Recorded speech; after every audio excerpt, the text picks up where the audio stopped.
قرآن کے ذریعے سے برین واشنگ کی جاتی ہے عزیزان گرامی، لہذا بہت بہت احتیاط کی ضرورت ہے، یہ جہالت ختم کرنے کی ضرورت ہے۔ اور اسی کے بعد وہاں دھماکہ ہوا اور کتنے مومنین جو ہیں شہید ہو گئے، لہذا یہ برین واش کیا جاتا ہے، چھوٹے چھوٹے بچوں کو پکڑ پکڑ کے اور انہیں گمراہ کیا جاتا ہے اور غلط باتیں بتائی جاتی ہیں۔ ہمارا آپ کا یہ عقیدہ ہونا چاہیے اور ہمارا آپ کا یہ اصلاً مشن ہونا چاہیے، اس جہالت کو مٹائیں، ایجوکیشن کے ذریعے سے، علم کے ذریعے سے، انٹرنیٹ کے ذریعے سے، ان باتوں کے ذریعے سے، مجلسوں کے ذریعے سے، ٹی وی کے ذریعے سے، پریس کے ذریعے سے بتائیے یہ سب جھوٹ ہے، یہ سب پروپیگنڈا ہے، ایسی کوئی بات نہیں ہے۔ ہم بھی مسلمان ہیں، ہم بھی نماز پڑھتے ہیں، ہم بھی روزہ رکھتے ہیں، لیکن مسلمان کون ہے؟ صحیح بخاری اٹھا کے دیکھ لیں، صحیح بخاری اہل سنت کی سب سے بڑی کتاب ہے کہ جو لا الہ الا اللہ کہے، نبی کا کلمہ پڑھے، نماز پڑھے، روزہ رکھے اور زکوٰۃ دے، حج پہ جائے، وہ مسلمان ہے۔ یہ اہل سنت کی سب سے بڑی کتاب کہتی ہے، اور اسی طرح سے کنز العمال ہے، دیگر کتابیں ہیں کہ جو اہل لا الہ الا اللہ کہے اسے کافر کہنا سب سے بڑا گناہ ہے۔ صلوات پڑھی محمد و آل محمد۔ کہنے کی وجہ سے آج مسلمانوں کو کتنا لاس ہوا ہے، ارب ہا ڈالر سے زیادہ نقصان ہوا ہے، یہ تعصب کی وجہ سے، یہ دہشت گردی کی وجہ سے، یہ ایکسٹریمزم کی وجہ سے، یہ ٹیررزم کی وجہ سے، یہ فرقہ پرستی کی وجہ سے۔ اگر سارے مسلمانوں کے دشمن مل کر بھی ہم پر حملہ کرتے اتنا نقصان نہیں پہنچا سکتے تھے جتنا آج اسلام کو بدنام کیا جا رہا ہے، مسلمانوں کو بدنام کیا جا رہا ہے۔ لہٰذا آئیے سب مل کے اس کا مقابلہ کریں اور ان جہالتوں کا جواب دیں۔ ایجوکیشن کے ذریعے سے، علم کے ذریعے سے یہ جھوٹے پروپیگنڈا ختم ہو سکتے ہیں۔ صلوات پڑھی محمد و آل محمد۔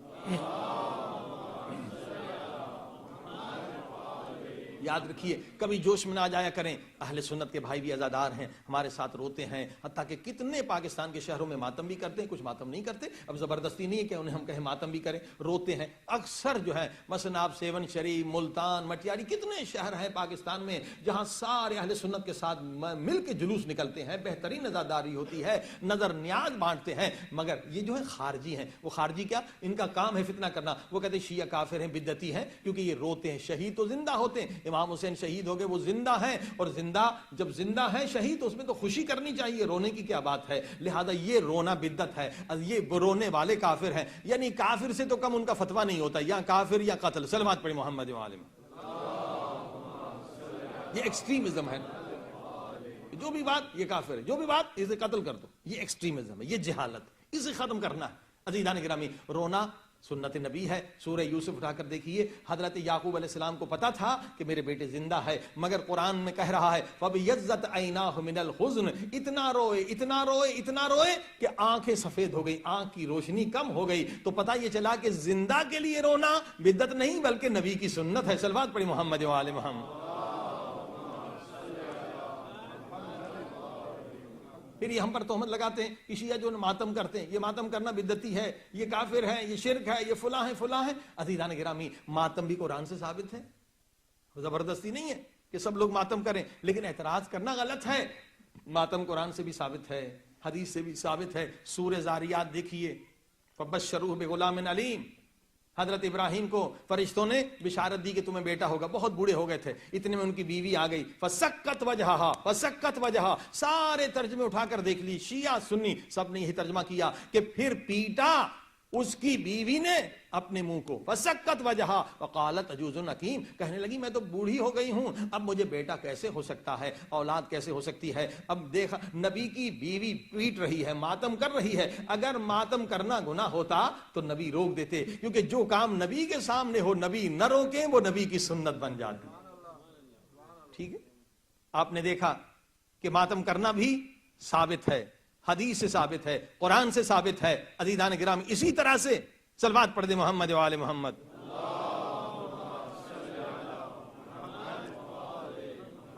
مسند احمد حنبل، یہ اہل سنت امام حنبل کی کتاب ہے، بہت ساری کتابوں لیکن یہ سب سے بڑی کتاب بتا رہا ہوں، ایک ہی یاد رکھ لیں، مسند احمد حنبل امام حنبل کی کتاب ہے۔ حضرت عائشہ فرماتی ہیں کہ رسول خدا کا جب انتقال ہوا تو میری گود میں تھے، ان کا سر میری گود میں تھا، اور میں نے رسول خدا کا سر جو ہے وہ تکیے پر رکھا اور میں ماتم کرنے والوں میں شریک ہو گئی اور میں نے اپنا منہ پیٹا، میں نے اپنا منہ پیٹا۔ اب آپ دیکھ رہے ہیں کہ اہل سنت کی کتابوں میں ہے، وہ بھی امام حنبل کی کتاب میں ہے، لہذا ماتم کرنا بدعت نہیں ہے، ماتم کرنے والا کافر نہیں ہے، یہ سب تعصب ہے، یہ سب فرقہ پرستی ہے۔ صلوات پڑھی محمد و آل محمد۔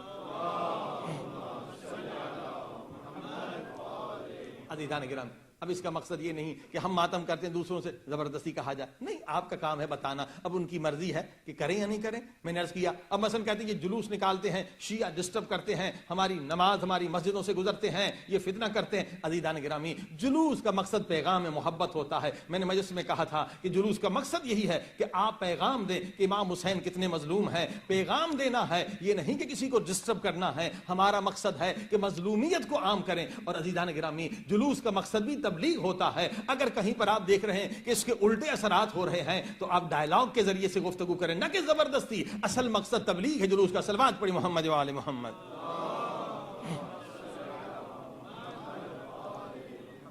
اب یہ ہم پر دوسرا اعتراض ہوتا ہے، شیعہ علم بناتے ہیں، علم ان کا بت ہے، انہیں سجدہ کرتے ہیں، یہ تابوت بناتے ہیں، یہ مشرک ہیں، یہ ذوالجناح بناتے ہیں، یہ اسے سجدہ کرتے ہیں، یہ مشرک ہیں۔ یاد رکھیے کوئی بھی شیعہ علم کو خدا نہیں مانتا، کوئی بھی شیعہ سجدہ نہیں کرتا علم کو۔ ممکن ہے کہ کوئی نصیری کرے، شیعہ مذہب میں حرام ہے، سجدہ صرف خدا کو ہے، یہ ہم پر تہمت ہے۔ نہ ہم علم کو سجدہ کرتے ہیں، نہ ہم ذوالجناح کو سجدہ کرتے ہیں، ہم نہ تابوت کو سجدہ کرتے ہیں۔ مگر علم بنانا کوئی ناجائز کام نہیں ہے، بدعت نہیں ہے، رسول خدا نے علم دیا ہے، رسول کی سنت ہے۔ خیبر میں کہا کہ کل اسے علم دوں گا جو مرد ہوگا، محب خدا ہوگا۔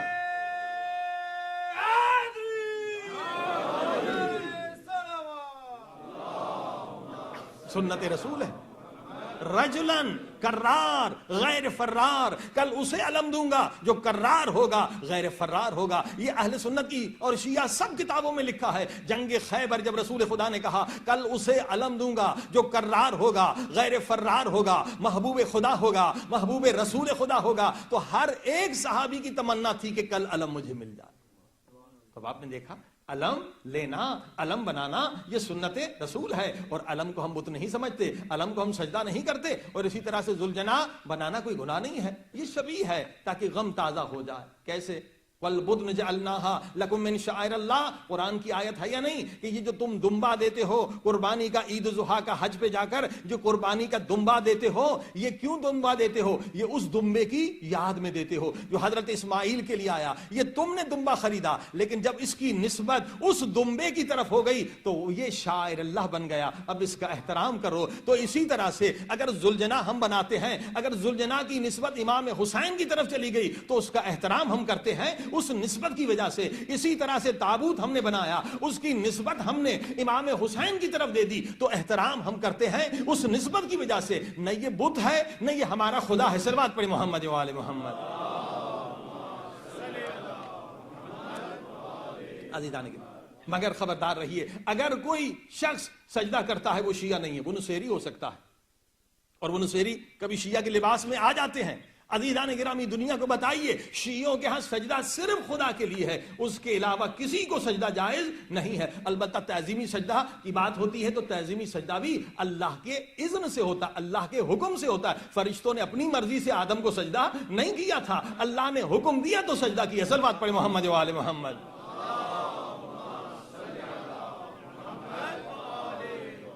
اور جو سجدے کی بات کرتے ہیں کہ یعقوب کے بیٹوں نے سجدہ کیا، تو وہ جو بیٹے کوئی نیک تھوڑی تھے کہ ہم ان کی سنت کریں، وہ خود ظالم تھے۔ صلوات پڑھی محمد و آل محمد۔ ہاں جی،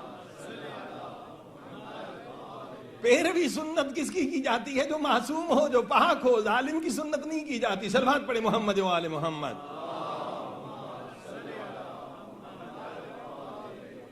لہذا ان اشکالات، ان شبہات کا جواب دیجئے جس سے لوگوں کا برین واش ہو رہا ہے، ہمارے خلاف بھی عزیزان گرامی، کیونکہ مقصد کو نہیں سمجھا جا رہا ہے کہ مقصد کیا ہے۔ اب یہاں مقصد ہمارا کیا؟ مقصد رونا رلانا ہے۔ ذوالجناح کیوں؟ تاکہ وہ سین یاد آ جائے جب امام حسین کا گھوڑا واپس آیا تھا، ایک دردناک